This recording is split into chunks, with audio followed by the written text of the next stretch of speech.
What is up, everybody? Welcome into the first live episode of Speedway Soccer in quite a while, but we're glad to be back. Little extended break there that we weren't quite expecting, but hey, that's life. That's the way it played out. We're glad you're here hanging out with us. I am Davey Shepherd. I will be hosting tonight's episode, and we got a full panel here tonight. Ben Wright, you know, Jonathan Slape, you know, Chris Ivey, you've met before. He's done one live episode. We've got the new boy making his first call up on a live episode, Josh Young, over from Paradise Park. Welcome to the crowd, man. Hey, what's up, guys? Happy to be here. I'm just going to try to put in a shift, see what I can do, just help this prestigious show. I do have one quick glad question. To have you. Does Donald know you're doing this, or is this going to be a situation very similar to when you wrote your first piece for Broadway Sports that Donald is about to find out when he just so happens to stumble into this? It's the same thing. Yeah, he'll handle it with the maturity that he handles every situation that comes his way with. I love it. Guys, look, we're going to get right into it. We've got quite a bit to talk about tonight. First, let's shout out who's hosting us. We're Speedway Soccer, brought to you by Broadway Sports Media and 104.5 The Zone. Grateful for both of those partnerships. Subscribe to the 104.5 The Zone podcast networks. Subscribe to Broadway Sports Media if you haven't already. Getting right into Titan season now, so there's a lot of coverage that's going to be behind paywalls. I know the soccer stuff isn't always, but there's going to be a lot out there that you want to look at. So go ahead and get those subscriptions done if you haven't already. As always, like, rate, review, all of that stuff, the whole nine. Check it out. Guys, we're going to get right into it with Nashville Soccer Club, not just talking about ourselves, Speedway Soccer. Let's go through some recent results. It's kind of been a mixed bag here, just as it's been, over the course of the season. I tweeted out after last night's game, it's kind of hard. You can't really be too upset about second alone in the table.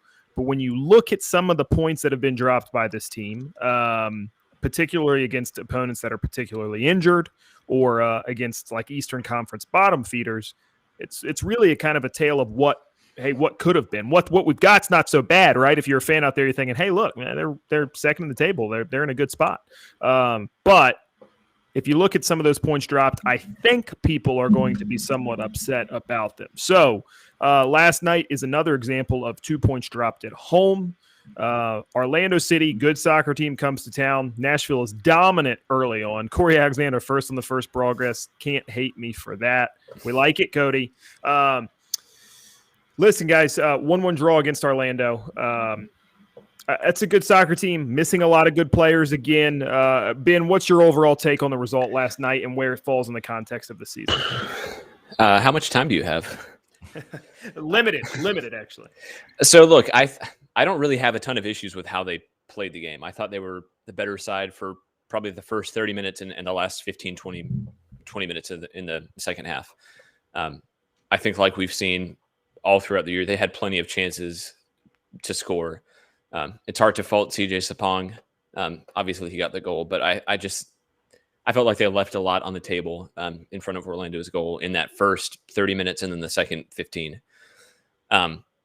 But, I mean, at the same time, I think they just could have done more in the second half off the bench. I told you this off air, Davey. I don't have any issues with the subs that Gary Smith made, but I think each one of them has to be made 10, 15, 20 minutes earlier. You got to get Daniel Rios and Dax McCarty on there earlier in the second half. I think Muyl and Washington were both good, and I wanted them to have more time. And then the same thing with Akailoba. I mean, you're chasing a goal at home, and your $7 million DP striker gets 4 minutes. I get that there's an adaptation period, but he's played 45 minutes at a stretch. I think there shouldn't be any reason that he can't give you 20 minutes off the bench. And I just think Nashville needed to be more aggressive, just with their substitutions. And Orlando's a good team. I don't think it's the end of the world, but it's just frustrating. And I think it's probably a result that they'll look back at the end of the year and wish they had gone for a little bit more. I mean, I think full strength Orlando is a good team, but I don't think the team that was out there last night. I mean, you're missing Nani, you're missing DK, you're missing Galese. I mean, you're missing like quite a few like options and key starters, and you have to go out there and get 3 points at home, especially with how you've struggled on the road. Because right now we have 13 games left, 13 games left in the season, and then now you got to go out and only 4 of those are at home, so you have to get those wins. And I felt that, like you said, Ben, that everything was a bit too late. I especially think the Dax McCarty move came 10, 15 minutes too late, because there was definitely instances where, Nashville was struggling to possess the ball in the middle of the field. And there just was McCarty needed to come in and help recycle possession, which he did a good job of once he came on. Just everything should have been earlier. Josh, we're in another group chat, not the Speedway group chat, and our good friend Donald. I think he said, does your back hurt from how much water you carry? Because you had a very reasoned take after the game. I don't think you were carrying water, but I'd like to hear your thoughts, because I think they'll be somewhat close to Ben's. Yeah, I don't know. I find myself in a situation, after this match that I do a lot of the time where I come down like in a little bit of an opposite place that I feel like a lot of the fan base does. So like a lot of people were like understandably, on the one hand, frustrated with what probably should have been a 1-0 draw turning into a 1-0 win last night, turning into a draw. I can't help but look at it in the context of the game that we played on Sunday as well, not to get away from this match last night, but I think that really makes this stretch of home games on Sunday and then last night, 4 points from those against rivals in the table that are in a similar position in the Eastern Conference to us. I think 4 points from that is a success, even though it's like everything with this team. It seems like we can't have like a 100% unqualified success. There's always like, yes, but they're missing Nani, they're missing DK. It's an opportunity to take 3 points there for sure, but I just can't get too upset with taking 4 points from these 2 matches. Chris? Yeah, I think it's one step forward, one step back this entire season. You have a good result. Then we come back at home where it's like everyone's talked about. They were missing Nani, they were missing DK, Glace, Mueller didn't start. And so while 4 points is decent, I kind of see that as the minimum for that homestand of 2 games. That's what the bottom line expectation is. But you would like to see Nashville, take the bull by the horns, get all 6 points, especially when these sides aren't fielding their first choice 11. Certainly Orlando's a good team, but that's not the full strength of Orlando. That's as high as they are on the table for that reason. So to me, it was disappointing. It's another chance that we could have taken that step to really push for a home playoff game, and we let it slip away. And like what Ben was saying, the substitutions for me had to come earlier. We needed more attacking threats out there earlier. And especially if you think about, just the weather. It's a sloggy night. The legs are going to get more tired. I want to see those substitutions out earlier to get a little bit more energy out there. Yeah, so Ben Wright and I were talking about this earlier. The idea of were the subs right? Should they have been made? And I was talking with, good Lord, I can't remember even. Was it John? Is that who it was on Twitter earlier, Ben? I sent you the link. I can't remember. Brian was the name, right? Good Lord. I'll find it here in a sec. Either way, here was the point. I was saying I want to see Ake Loba before I see Taylor Washington, before I see Alex Wheel. I have no problem with those guys being subbed on. My issue is you're chasing a goal, 7 million pound striker on the bench. I think you have to have that guy on the field earlier. I asked Gary about it after the game, and he kind of gave an answer, Ben. I know we're going to go into this in just a bit about the kind of idea of he sees CJ Sapong and Daniel Rios and Yonder Cadiz as these target strikers, center of the field. And then he sees Dinladi, Hani, Leal, and now Loba as guys who play off of those figures. What doesn't jive with me there is the fact that he subs on Rios for Leal and then plays Rios wide. And so it's kind of like the exact opposite of what he's saying. These figures, he has them lumped in. You get what I'm saying there, Ben? Yeah, I'm not sure that he did play Rios. I think he kind of switched it to, I would even call it a 3-4-1-2 with Mukhtar underneath Sapong and Rios, and kind of letting them both have more of a free role. I don't have a problem with Rios being one of the first guys off the bench. And I don't have a problem with him coming on before Loba. Honestly, I think my main issue is that Rios got 30-ish minutes and Yeah. Loba got 4. Right. I have no problem with Rios getting 30 minutes. I have some issues with Loba only getting 4. I think the only issue I even have with either of those guys only getting 30 is that it was pretty apparent that CJ was gassed at about 55, right? So it's and CJ stays on, Leal comes off. So look, I've never coached soccer in my life here, so I'm not going to try to question Gary and his tactics and all of that. I think that's a weird trap people get caught in. It just seems interesting to me the answer he gave post game versus what we saw him do with the substitutions. I didn't think necessarily lined up apples to apples. Josh, you had a thought? Yeah, I just wanted to say, I ended up watching the second half of this game in the stadium with Slape, and we were discussing the way that the game had just become very, it was sort of in front of both teams, and it was sort of very tight. So, we have different striker options. The ones that kind of we were discussing and we were saying would maybe make the most sense would be somebody a little pacier. It didn't have to necessarily be Loba, but I was wondering if it was a game maybe for Don Lottie to come on, to bring on Rios, who has obvious ability, but is probably the least pacey striker option we have. I kind of wondered if he was the right choice to kind of break the game open and find the winner.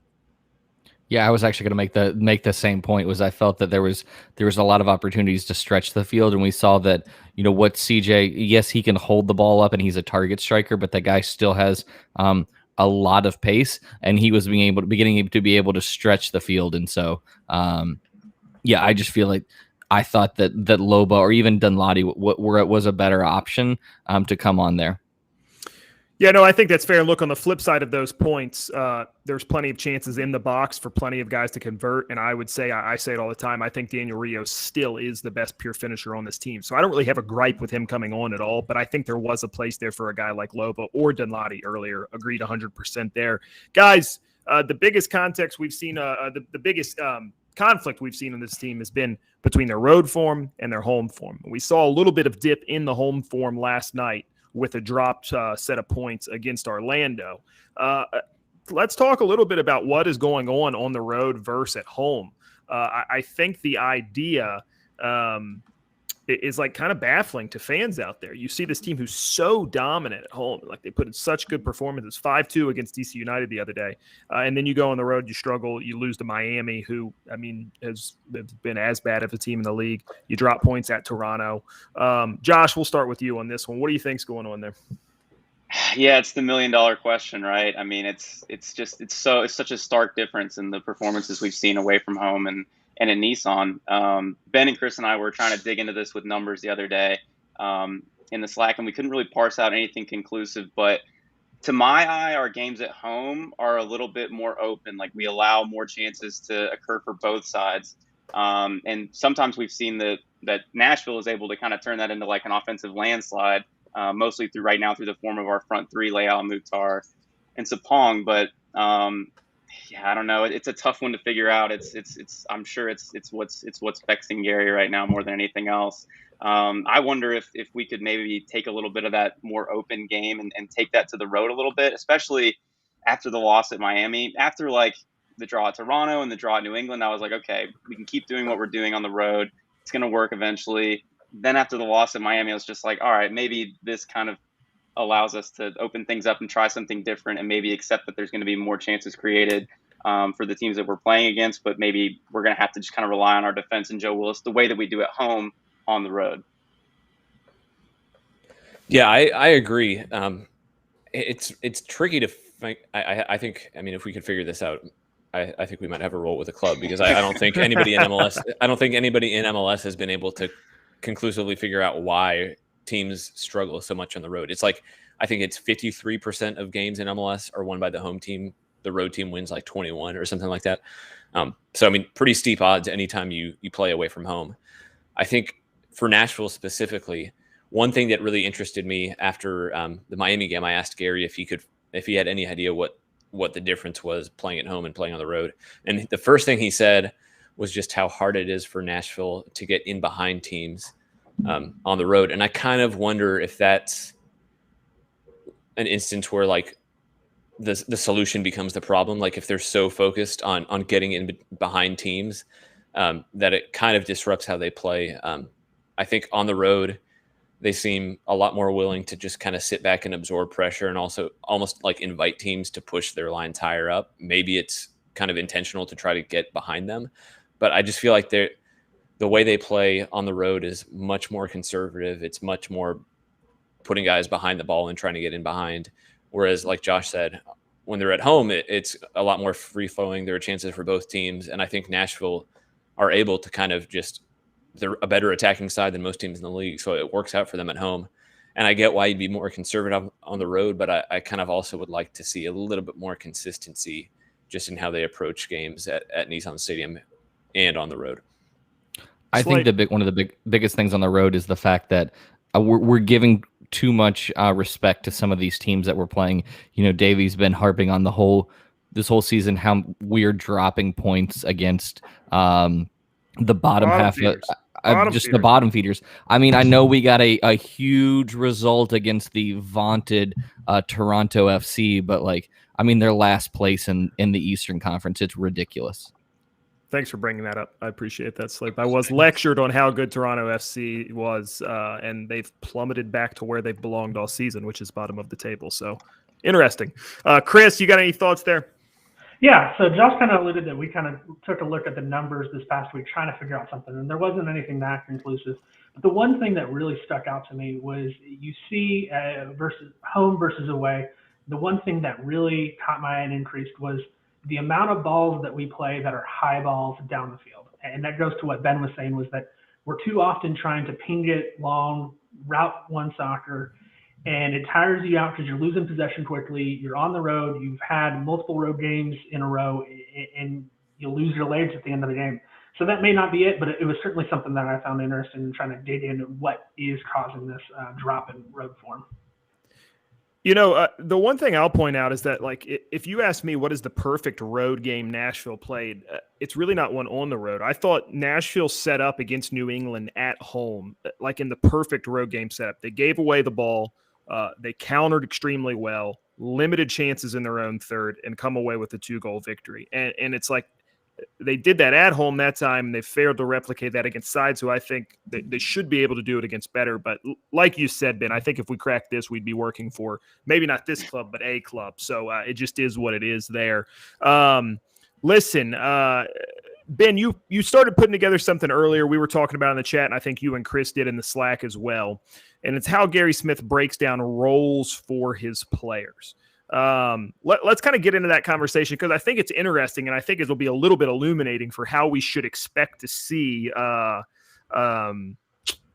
Loba used over the course of the next couple of months.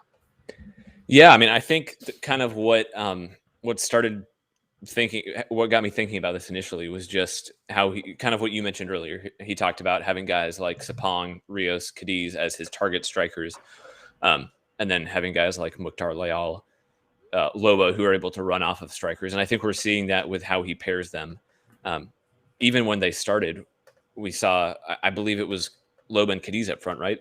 I think when he comes on, you're seeing him with another one of those target strikers. And I think there's just something to Gary Smith really liking having him run off of a target striker, a guy playing with his back to goal.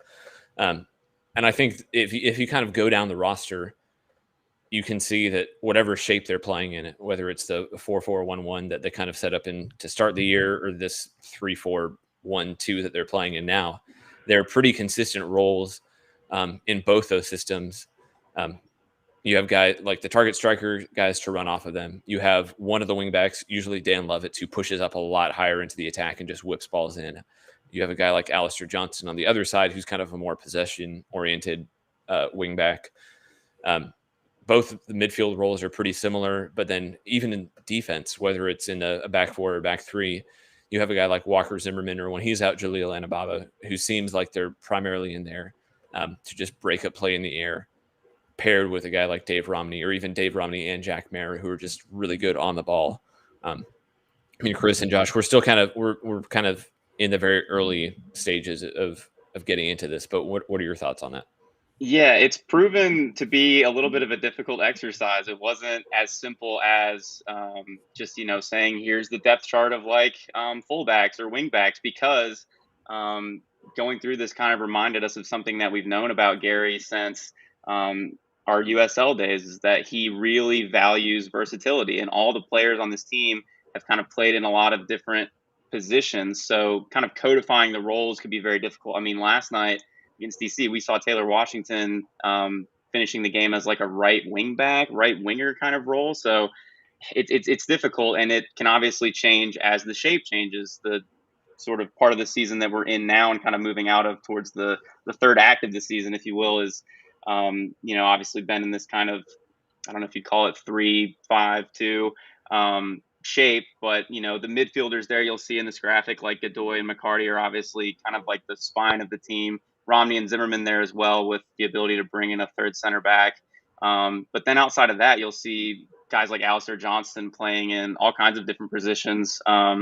Taylor Washington, obviously, as we've discussed as well. And then with the forwards, it's difficult, and it will kind of look different when we've got 3 at the back versus when we have 4 at the back. So it's going to take a little bit of time to parse it out.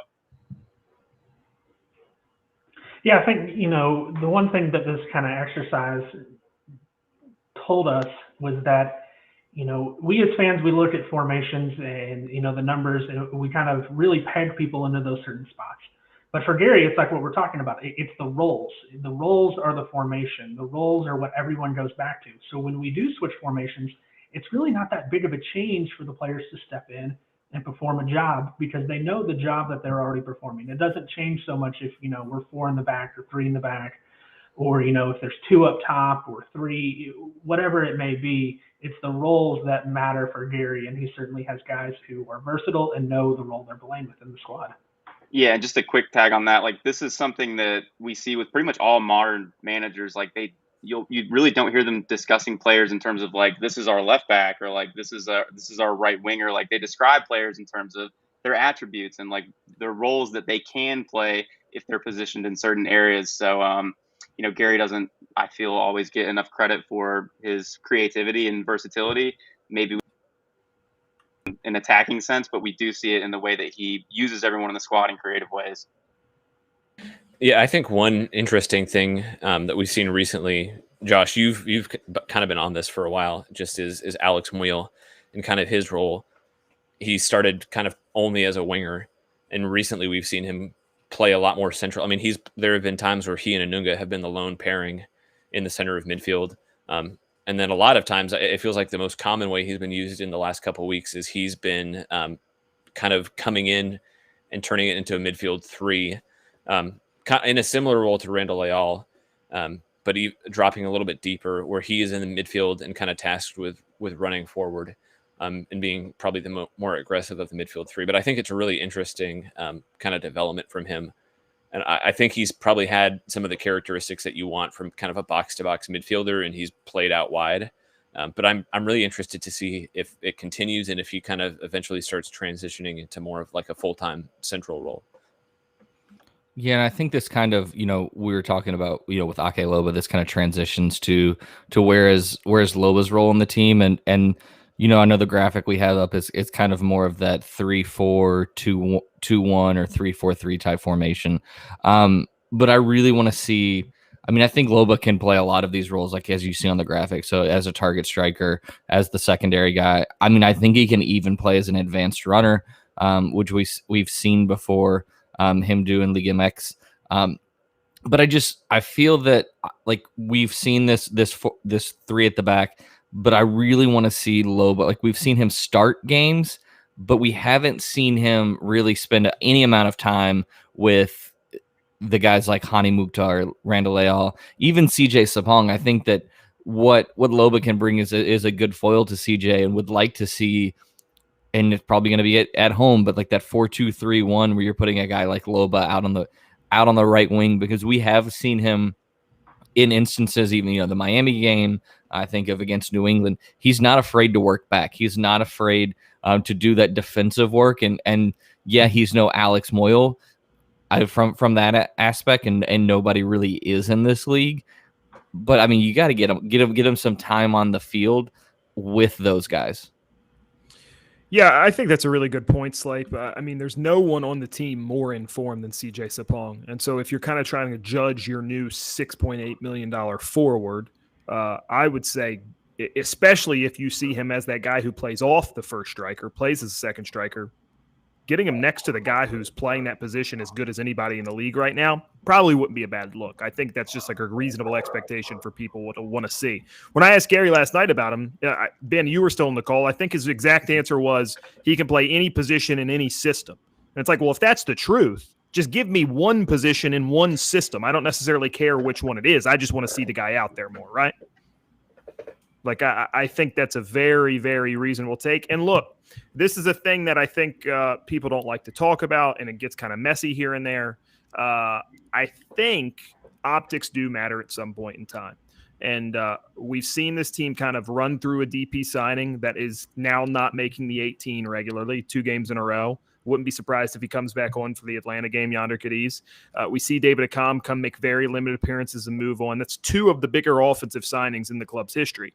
Hani Mukhtar's worked out great. Randall Leal's worked out great. I think you got a fan base who's wondering, hey, like, are high-profile offensive signings going to work out? And do I think there's anything to Loba sitting on the bench a little bit longer right now, more than he's just getting sharpness, he's learning the system, he's working with other players? I don't personally, but when you add in Lolly Pinheiro, when you look at David Accam, when you look at Yonder Cadiz, I think it's extremely easy for people to get a little bit fretful out there, and not just be people like, hey, were they being dumb on Facebook, or oh, the Twitter mob's being crazy. Like, I think there's some like reasonable apprehension when you kind of look at the totality of the signings up top. Anybody have any pushback against me there? I mean, all I'd say is I think it's super, super early to judge Loba. And I'm not, that's not what you're doing at all. Right. That's not what I'm doing. I agree. Yes. So, I mean, I get the apprehension, but I think it's no time to panic at all. And I think we're probably going to see him come in, and I would say he's probably going to score 5 to 7 goals in the rest of the season. I mean, I think he's that good of a player. For whatever reason, though, it feels like Gary takes his time getting guys adapted to the team. And I mean, it's hard to fault. I don't think there's really anything negative you can say about Gary Smith over the last 2 years in MLS. I think he's been the perfect manager for the Nashville job. And I think really in totality, he's hardly put a step wrong. I wouldn't mind seeing him just kind of throw a guy like Ake Loba off the deep end a little bit more. As long as he's fit, just give him minutes and kind of let him work himself into contention that way. But I mean, it feels a little bit nitpicky, especially when their attack is performing towards the top of the league. But yeah, I mean, I think Loba is going to come good here pretty quickly.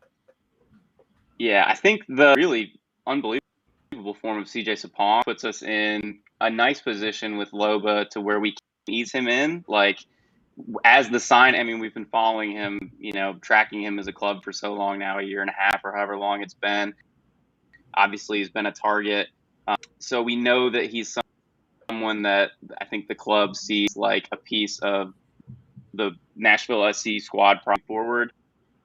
I don't know that they, as up the Loba deal, expected that Sapong would be playing so excellently. I think it gives us a little bit more time to bed Loba in a way that maybe will benefit him in the long run by having less pressure on him right now.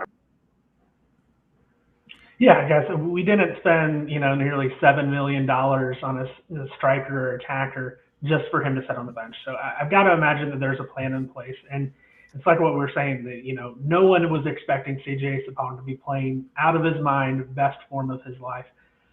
So if there's ever that dip in form, I think you are going to see Loba get a lot more time up at that, center forward spot. You could see him as well, if Hani has an injury or just needs some rest. So there'll be time for Loba to get his minutes and make his mark on this club. They certainly did not spend all this, time chasing him, and they've had this admiration for him since day one, for him not to get some time into this club. So I wouldn't worry too much about it just yet. I think all of those takes are very, very reasonable. The guy's got to start getting minutes soon. There's just no way around it, man. Especially when you're dropping points at home like this. He's got to get more than 2 minutes. I don't care. I want to see him. I want to see him. I know. He's got to get more than 2 minutes in a game where you're down a goal, or not down a goal. When you're chasing a goal at home, when you're on the road form you've been in this season, your $7 million forward's got to play more than 2 minutes. That's not like a crazy take. Yeah, well, I think that all of us are in a way, even the reasonable takes here do want to see him more, but I think last night was a night where we could have gotten more of him in a very comfortable environment for him. I think the counter argument is, what has he done production wise when he's been on the field? Should have a game-winning assist, but we won't go too far down that rabbit hole. But still too soon. Still too soon, I think. I mean, you got to say is he hasn't played with the first team, so yeah. Yes, well, that's what I want to see. I want to see him next to CJ. But I to your point, I think, Ben, he will come out very soon. I think he'll come good. This, to me, is not a Cadiz. It's not an Akam. It's just taking a little bit of time, and I think it'll be worth it when we get there. So, all right, let's kind of move along, guys. We're a little bit past the midway point now, but we want to do a bit of mid-season review tonight. So I'm going to start with this one. What letter grade would you all give the team through the first 20 games that they have played? Let's start with Slape. If you would have said at the beginning of the season we were in second place at this point, I would have said an A. I'm going to give it a B just based on the number of points that we have left on the table. This team could, I'm not saying they're a supporter shield contender, but I mean, they are pushing right up there at the top. And I think that, that's the only thing you got to say that, where this team could be. Ben? Yeah, I think probably B plus A minus range is fair. I mean, I get the missed opportunities, and I think, those are legitimate frustrations. I think context is also important. I mean, how many year two expansion teams have you seen towards the top of the table for really the entire season? Nashville has been up towards the top of the table. I mean, Atlanta won it in year two. Like, we got to quit thinking of ourselves as just an expansion as well. But can you name anyone else besides Atlanta and LAFC who's spent probably 3 times what Nashville has? I mean, Seattle has been there ever since they came. And I'd pick at that, Ben, because I would say, look, like, okay, if the whole strategy is, hey, we're going to spend way less money than everybody else, then the excuse can't be, hey, we spend way less money than everybody else. I'm not saying it's an excuse. I'm just saying that in context of being a year two expansion team, and given that they're second in the East, I think it's fair to say, yeah, the misses are frustrating. They should have probably 7 or 8 more points than they do, but still second in the table, 20 games into a season. I think that's B plus A minus is completely fair.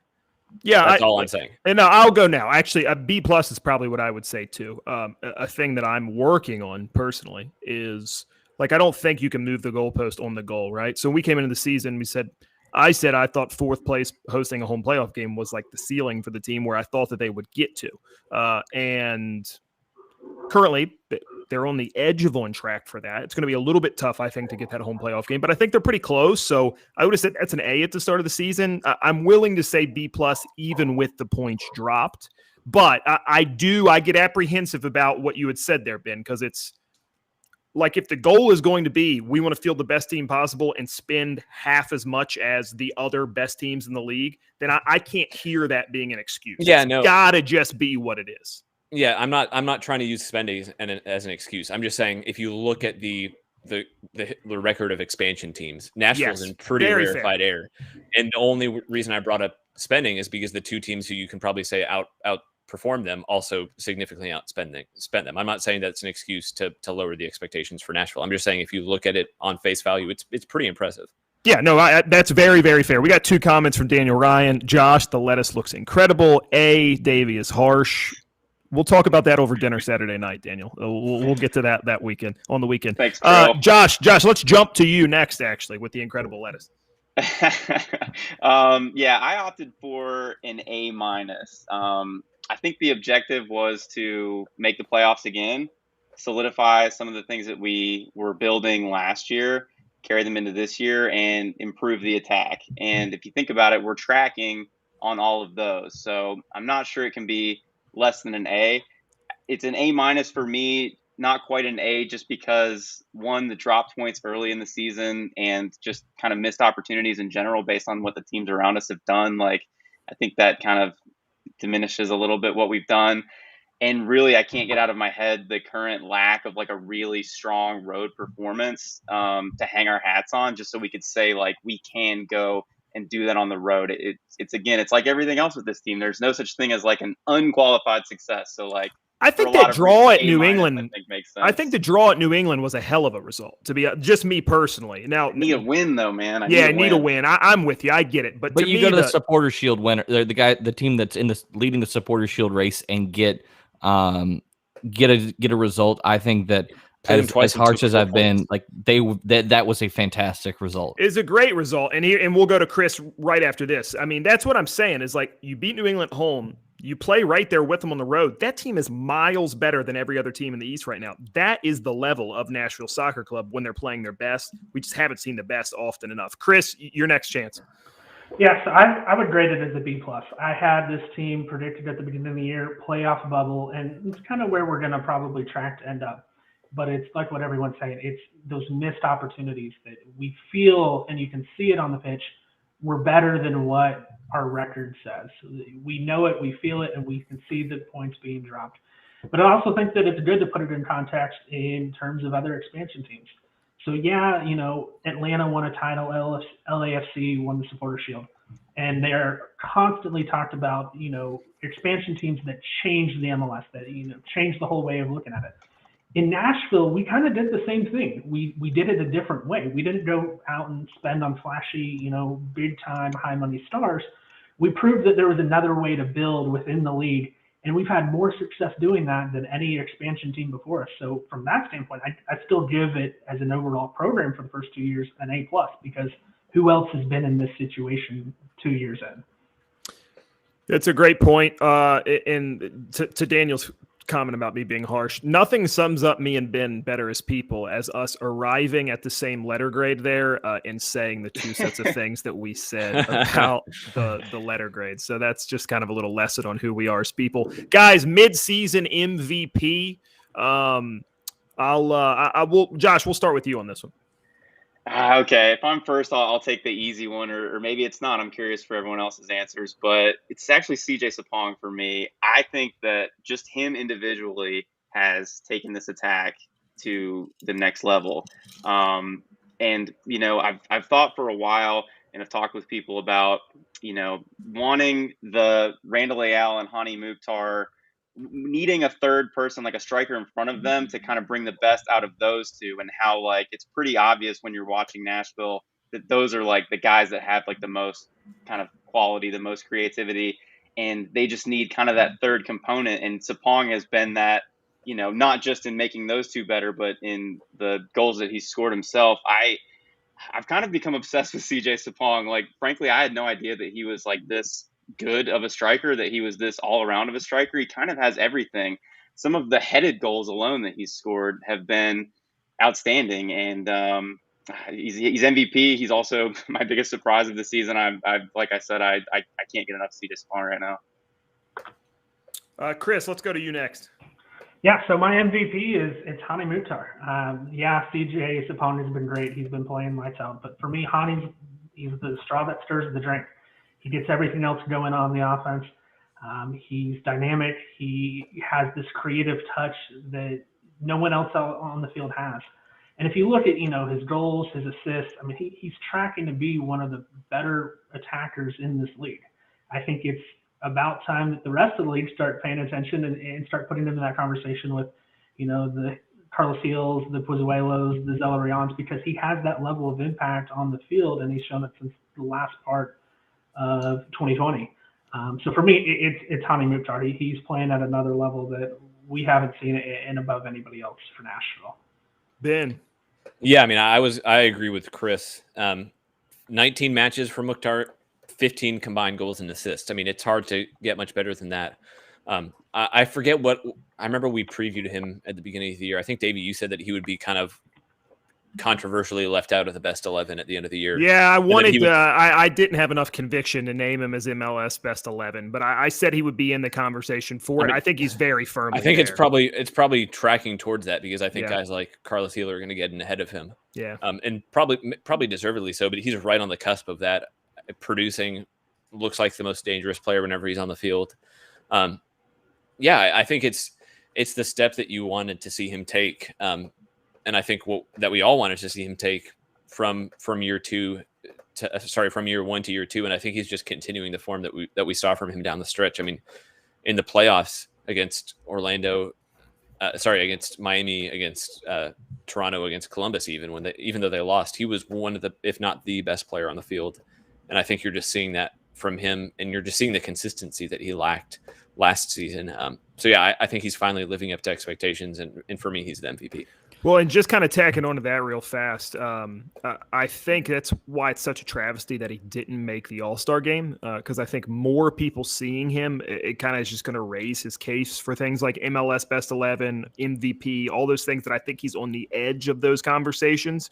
I think he was firmly an All-Star player, and that he didn't make it is ridiculous. And it's like you're in a small market like Nashville, you're a little bit newer, not everybody's watching your game on the West Coast, all of that stuff. It matters, and unfortunately for Hani, I think it's going to cost him come under the year that he wrongly didn't get in the All-Star game. Slape, who you got? I'll give a little bit of a under the radar one. I'm going to go Dave Romney. I mean, Dave Romney, as of last night, has played all 70 hours of Nashville SC's available minutes, Crazy, which is just absolutely crazy. The fact that we saw through this period of injuries and international duty, he was the lone rock. He was the cornerstone of that defense throughout all of that. And I know he's not the flashiest of the center backs. I mean, a lot of the other guys get that love, but I mean, he is just so consistent, so absolutely calm under pressure, and is always there and performs whatever is asked of him. So, I mean, it still just blows my mind that LA Galaxy just let him walk for $250,000 in allocation money. It blows my mind. It's less than an international roster spot. Yeah, exactly. I was just about to say that less than an international spot's going right now. It's absolutely insane. That's a great shout, Slape. I really like that one. Look, my answer is Hani, for the reasons we've already talked about. I touched on Ben's answer. I think Chris and Ben both nailed it well. But to Josh's point, I'll say this. The story last year of Hani Mukhtar was, hey, how much better would this guy look if he had a center forward who's bagging goals looking next to him? Yeah. Hey, what has he got this year? He's got a center forward who's bagging goals, and he looks like the guy we all expected him to be. So I think CJ's a really, really fair shout. And I'll stick with Hani just because I kind of put my eggs in that basket at the beginning of the season. But it was the question we were all asking last year. The question was answered, and Hani looks like the guy at the 10 in MLS. I think it's awesome to see. Biggest surprise was next. Josh, you already missed it. Positive surprise, CJ Sapong. Anybody have a different answer than CJ Sapong? I've got one. Go ahead, Chris. Yeah, so it's Luke Hawkinson. I mean, yeah, it's a good one. It's not even just so much him. I've also got to tag on with it a shout out to Mike Jacobs, because you found a guy in the 4th round of the MLS draft who, while he hasn't played a ton of minutes, he was a game changer. He came into that Toronto game and won us a game. That's 3 points right there from him. In an era where there's plenty of clubs, Philly comes to mind off the top of my head, that they straight up just don't select players in the super draft anymore. For Jacobs to continually find productive players later in the draft is a great thing for Nashville SC, and all credit to Luke Hawkinson. He had the loan move last year and has come in and when called upon, made a difference for this club. Anybody else other than Hawkinson and CJ? Anybody else? I got one. Go ahead. I think for me, Taylor Washington in the games that Dan Lovitz missed, I think the level didn't drop at all, which is huge given, I mean, Lovitz is legitimately one of the better creators in MLS, and I think Washington came in and filled in for him, and Nashville didn't miss a beat, and I think I don't know, they might get offers for him at the end of the season, because I think he looks like a starting caliber left back in MLS. And I think he just keeps whoever Nashville brings in. They've brought in some pretty big attackers, and Washington is on the bench and one of the first names off the bench every week. And so I think last season we saw him involved, and you kind of wondered if it was just that Nashville was still kind of building a squad and still relying on those USL guys. And he's stuck around and he performs every week. That's a great shout. I think between those three guys, you've got a great pick for biggest positive surprise, no matter where it falls. And Taylor, talk about a guy who it's impossible not to root for him. As nice as they come, works hard, does it all the right way.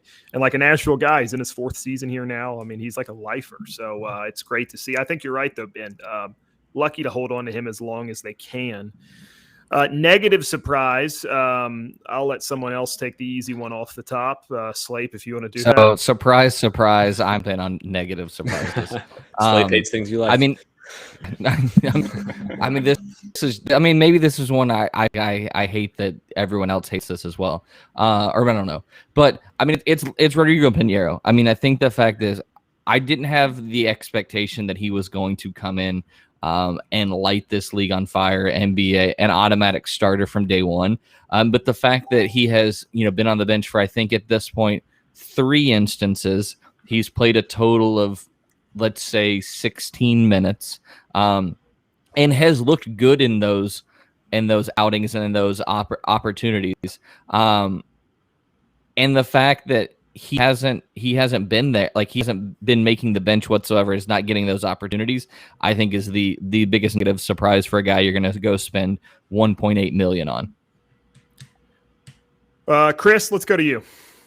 I mean, it's got to be Yonder Cadiz. It's a DP striker who is no longer even making the game day squad. He had a chance that I hate to relive it, but we all saw it in Miami, had a chance to win it and put it wide. I went to bat for him at the beginning of the year. I really thought that last year was just about him being out of shape, just needing to gel with the rest of the team, but it's simply, he just doesn't have it at this level, whatever it may be. And to me, being a DP striker and not being on the team sheet, that's got to be your biggest disappointment. More so than a U22 player, you can take a little bit more time in Pinheiro to integrate into the club. He's got a lot of time. Cadiz, we simply don't have that. Just so everybody out there knows, we are not trying to just give you a close-up of my face for the rest of the show. Our producer, Andy, is having some connection issues, so we'll keep it rolling for now. Sorry for the delay on my face. Josh, you have one that is not a player. I'm interested. Yeah, I'm glad I can just view your response to this as I'm. Here we go. There it is, baby. The biggest negative surprise for me has been the set piece shakiness and the fact that this team has kind of been built off of like a solidity. You think that solidity and that defensive strength would apply to set pieces as well, but it just seems to be limited to the run of play. And we've seen this shakiness on set pieces.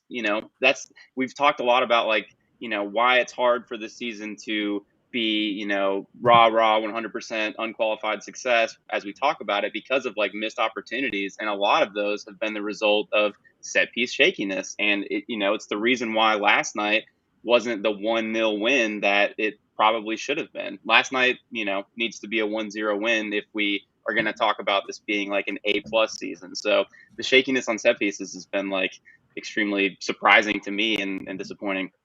Yeah, it's been 40% of their goals this year. Wow. Which is, you would never have dreamed that after last season. Yeah, imagine how we'd be looking at this team without even, most or let alone all of those goals that have just come from, dead ball situations. And you can see how frustrated Gary is with it too. But at the same time, how is this continuing to happen? It's a question that, can't get out of my head. We saw how frustrated Jalila and Ababa was last night too. Yeah. When that goal went in. Mm-hmm. Ben, what's your surprise negative? I was going to say set pieces. I think,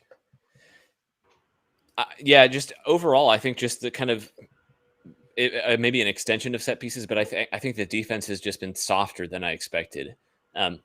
Even from open play, I mean, there have been moments where, especially earlier in the season, I think it's been cleaned up a little bit in recent weeks, but they were just beaten over the top really easily in ways that you wouldn't expect for a team that has Walker Zimmerman defending.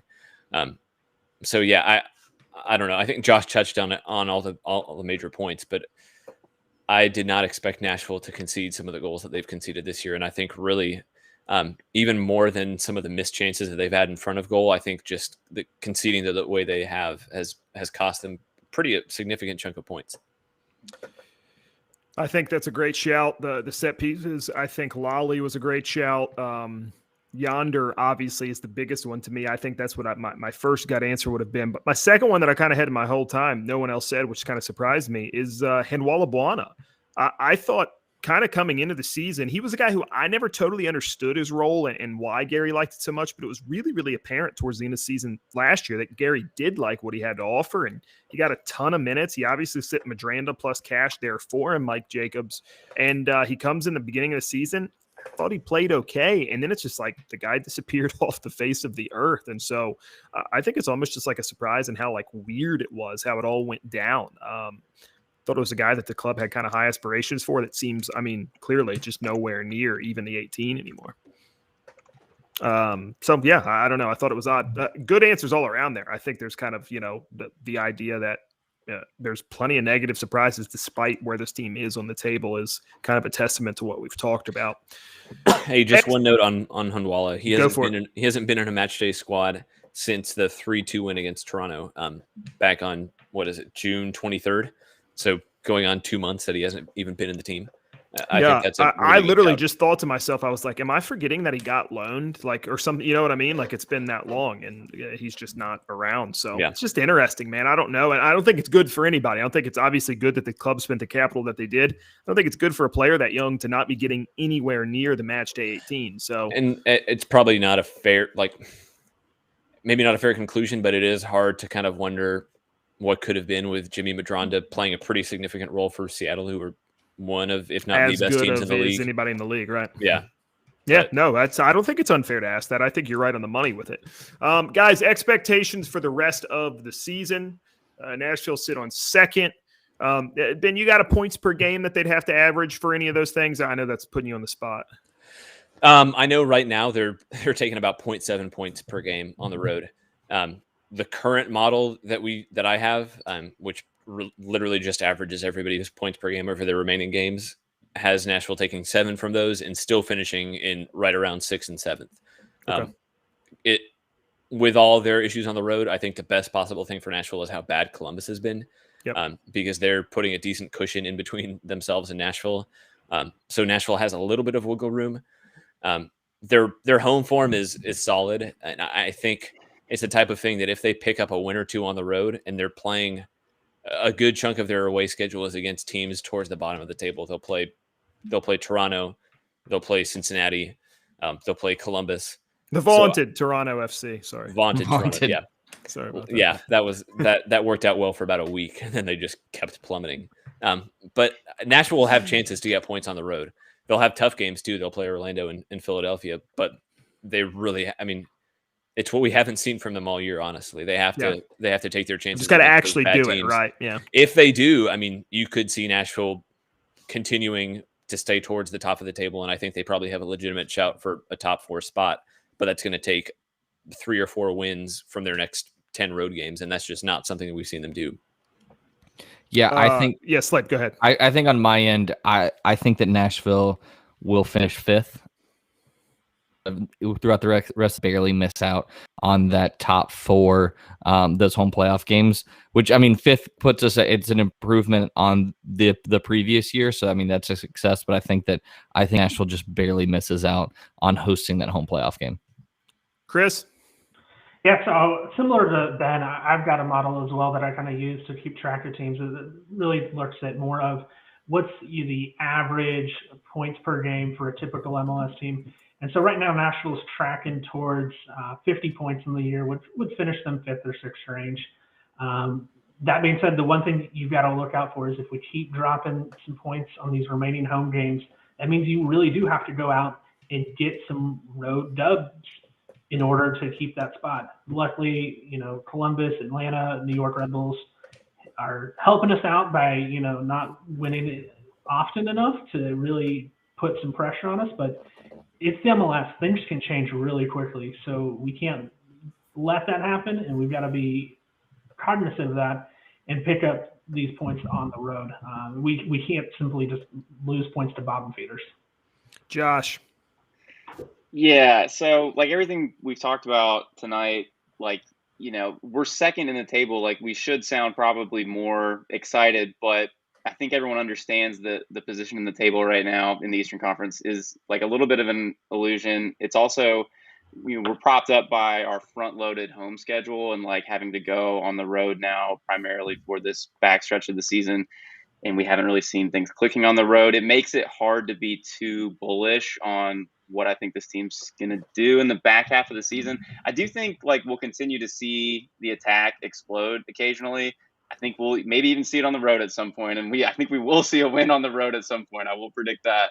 But yeah, still questions to be answered. I think we need to find a way to get Ake Loba incorporated and try to make sure, one, that we're obviously in the playoffs. I'm not too worried about falling out of that picture, but making sure that we're poised to, make a run similar to what we did last year if we want to keep, moving things in an upward trajectory coming off of our successes from last year.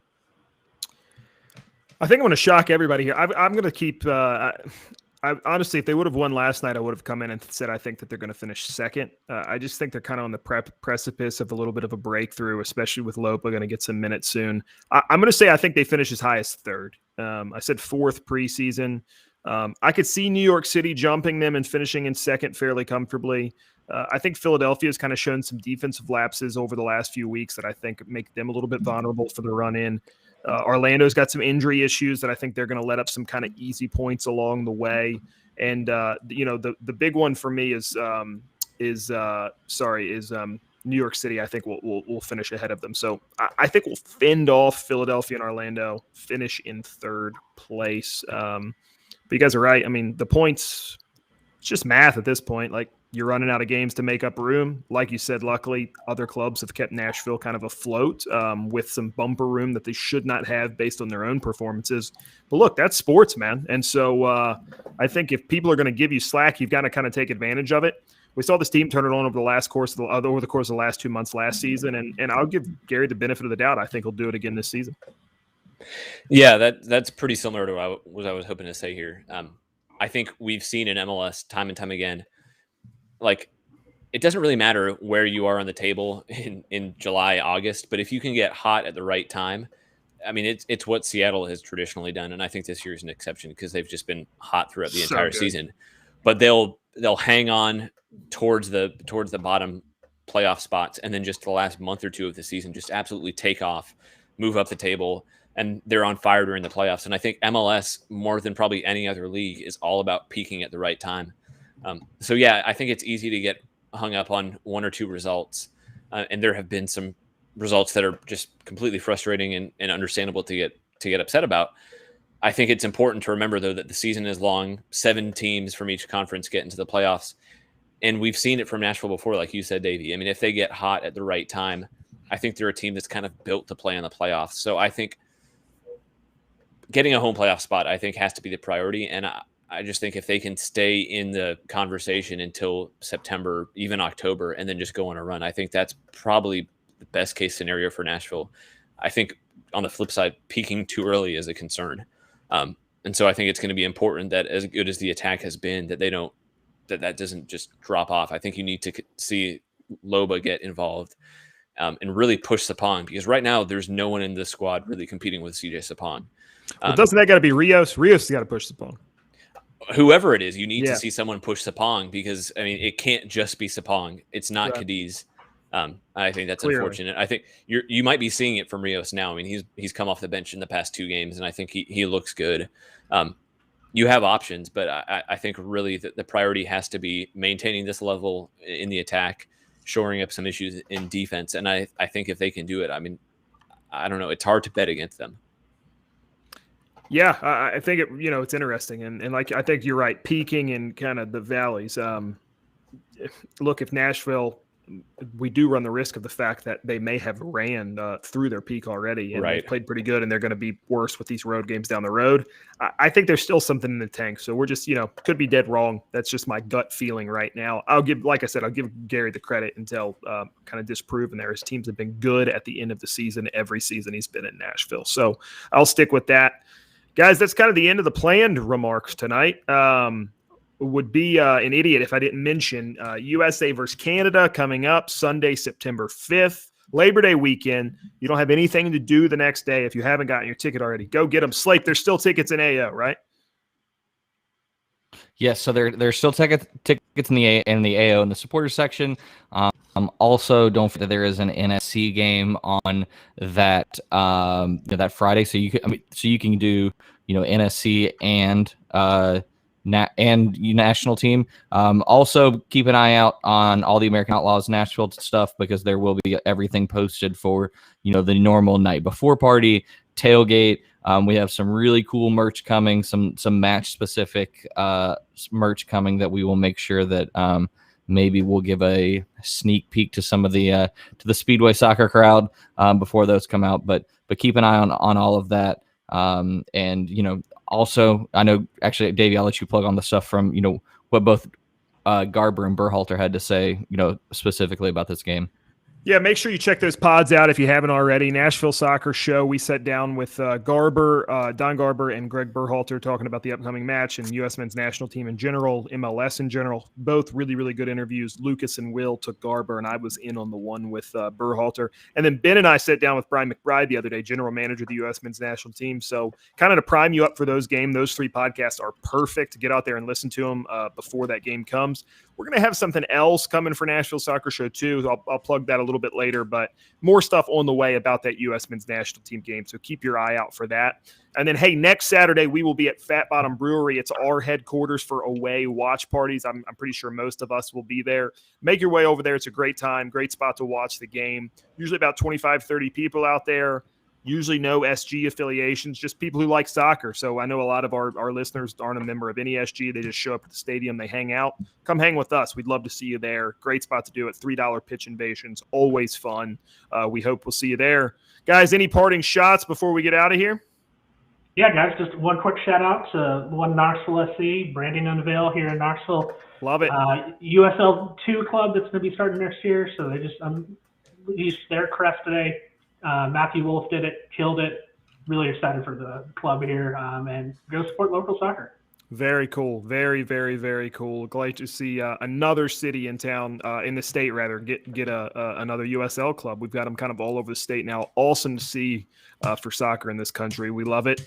Well, guys, it's Speedway Soccer. We're glad you listened tonight. We're glad you're going to check it out on the podcast if that's how you got us. Make sure you like, rate, review. And come back next time. We'll be back soon. It won't be as long of a break. Nashville Soccer Show next week, Tuesday night, 9 p.m. We'll be back to break down what happened in MLS over the weekend. Probably talk about a bludgeoning that Arsenal is going to take at the hands of Chelsea as well. So there's lots to cover coming up. Not just because there's no NSC game doesn't mean we won't have stuff to talk about there. We'll see you soon, guys. I'm Davey. They're Ben, Chris, Josh, and Slape. Andy on the 1s and 2s. We'll see you soon. Josh with his first cap. We loved it. We appreciate you, man. Thank you, guys. Everybody have a great night.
Never go full Shepherd.